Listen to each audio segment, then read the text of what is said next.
A new Tampa Bay Business Journal hits newsstands today, and editor Alexis Milner is back to talk about some of the week's big stories. Good morning. Happy Friday to you. Hi, Dia. Nice to see you. Nice to see you too. We missed you last week. Oh, thanks. All right, first off, we're talking about Tampa's Channelside Neighborhood. You say it's very close to cool, but not quite there yet. That's our headline. So close to cool. And is it really? A lot of attention to Channelside down near the cruise terminal downtown Tampa. And Jeff Vinnick, the Lightning owner, has now control of the beleaguered mall there. Consider the fact that in 2000, there were 11 residents in Channelside. And by 2007, that had grown up to about 500. And now there's about almost 3,500 residents, people living there. And 90% of the apartments there are filled. So there's a bit of that energy. And what we look at is, what's it going to take to become cool, a destination, street level energy that would attract restaurants and retailers. And the rents and sort of the numbers part of that is getting there. And certainly a lot of this depends on what Mr. Vinnick will do, and it's very speculative, but a lot of it relies on connectivity, and there's a lot of hope. Now, there's issues with the access to the water side and security. So it's going to be really interesting to watch, but we're sort of trying to really stay on the question of how do we get to where we want to be in Channelside. I love that headline, close to cool, because that's what everybody's thinking.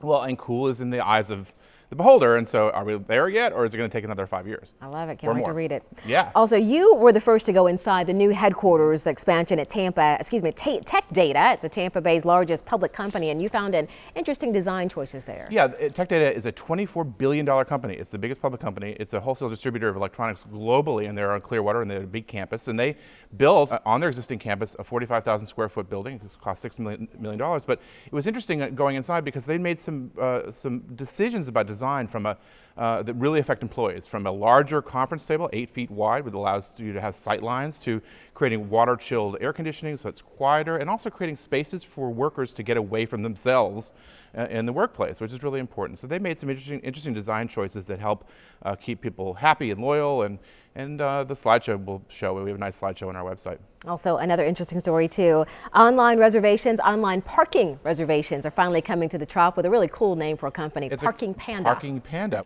Again, an example of how technology is evolving in our lives, and now they've got to deal with MLB and the Rays, so that if, parking can be stressful and difficult, but now for $21.50, you can reserve a space at the Trop and other places in St. Pete and Tampa, which can de-stress and. Oh my gosh, yeah. I know.